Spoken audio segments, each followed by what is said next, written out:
আর newsroom লাইভে এবার নজর রাখবো সব প্রাথমিক শিক্ষককে টেট পাস করতেই হবে।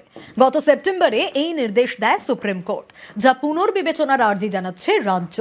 রিভিউ পিটিশন করছে শীর্ষ আদালতে।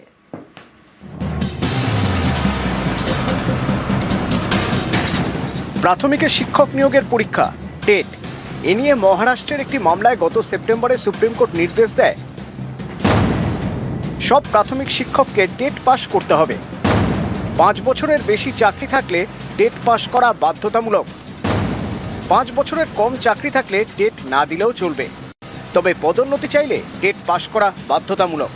এর জন্য সময়সীমা 2 বছর। সুপ্রিম কোর্টের এই নির্দেশ পশ্চিমবঙ্গের ক্ষেত্রেও প্রযোজ্য। এই নির্দেশ পুনর্বিবেচনার জন্য আবেদন করছে রাজ্য, কারণ অনেকের মতে পশ্চিমবঙ্গের অনেক স্কুলেই প্রাথমিক শিক্ষকের ঘাটতি রয়েছে। এই অবস্থায় সুপ্রিম কোর্টের নির্দেশ মানতে গেলে সমস্যা বাড়তে পারে। 2011 সালের পর থেকে পশ্চিমবঙ্গে প্রাথমিকের টেট শুরু হয়। প্রাথমিক শিক্ষকদের জন্য টেট পাস বাধ্যতামূলক করলে 2011 সালের আগে চাকরি পাওয়া প্রায় 1 লক্ষ প্রাথমিক শিক্ষক সমস্যায় পড়তে পারেন।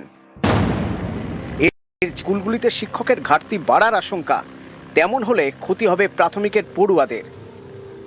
তাই সুপ্রিম কোর্টের প্রাথমিকের টেট পাস বাধ্যতামূলকের নির্দেশ পুনর্বিবেচনার আর্জি জানাচ্ছে রাজ্য। নিউজ 18 বাংলা।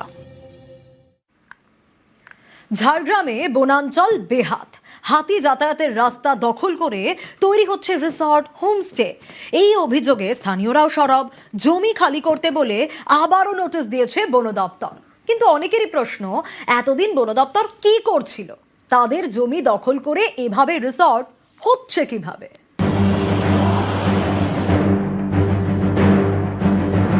এটা বন দপ্তরের জমি, হাতি যাতায়াতের রাস্তা। এই যে কাজটা হচ্ছে কিসের কাজ? এই দেখুন, সরকারি জমি দখল করে তৈরি হচ্ছে রিসর্ট।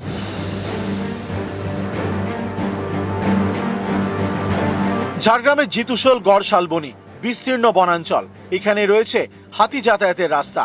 অভিযোগ, বন দপ্তরের এইসব জমি দখল হয়ে যাচ্ছে, সেই জায়গায় তৈরি হচ্ছে রিসর্ট। স্থানীয়দের আশঙ্কা, এর জেরে বিপদ বাড়বে, লোকালয়ে ঢুকে পড়বে হাতি। বিগত কয়েক বছর ধরেই একটা চক্র, বহিরাগত কিছু লোক বেআইনিভাবে 50 থেকে 1 শতক ধরে কোনো মালিকানা নেই, এরকম সুন্দর সুন্দর ফলের বাগান ছিল। তারা হঠাৎ বলছেন যে আমরা কিনে নিয়েছি, কিন্তু কার কাছ থেকে কিনলো, কিভাবে কিনলো, সেটার কোনো সদুত্তর নেই। তাতে আমরা সত্যিই আতঙ্কিত। আমরা এটাই চাইবো যে প্রশাসন জেলার যে সকল সরকারি যে জমিগুলো আছে দ্রুত সেগুলোকে ম্যাপিং করে তার দেখা হোক যে সরকারের জমিকে অবৈধভাবে ইলিগালভাবে দখল করেছে কিনা। যদি ইলিগালভাবে দখল করে সেই জমিগুলোকে রিকভার করার কারণ ভবিষ্যতে পরিবেশকে বাঁচাতে এবং সর্বোপরি ঝাড়গ্রাম জেলার উন্নয়নকে ত্বরান্বিত করতে সরকারি জমিকে সুরক্ষিত রাখতে হবে এবং সংরক্ষিত রাখতে হবে। ইতিমধ্যে বেশ কয়েকটি হোমস্টে মালিককে নোটিশ ধরিয়েছে বন দপ্তর, দ্রুত জায়গা খালির নির্দেশ দিয়েছে। অভিযোগ, এর পরেও চলছে বেআইনি নির্মাণ।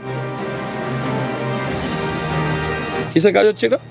বাউন্ডারি দেওয়া হয়, নোটিশ আছে তো, নোটিশের পর বাউন্ডারি দিচ্ছেন আপনারা? কে বলেছে আপনাদেরকে বাউন্ডারি দিতে? সে কাজ করেছে কে?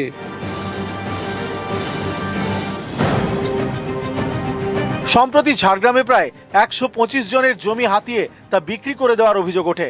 কয়েকদিন আগে আস্ত শালবন বিক্রির অভিযোগ ওঠে এই ঝাড়গ্রামেরই আমডিহায়, সেটাও ভুয়ো নথি তৈরি করে। এবার বনাঞ্চল দখল করে হোমস্টে রিসর্ট তৈরির অভিযোগ। জায়গা খালি করতে বলে আবারও নোটিশ ধরালো বন দপ্তর। অনেকেরই প্রশ্ন, জঙ্গলের গাছ কেটে একের পর এক রিসর্ট তৈরি হচ্ছে কিভাবে? বন দপ্তর কি কিছুই জানতো না?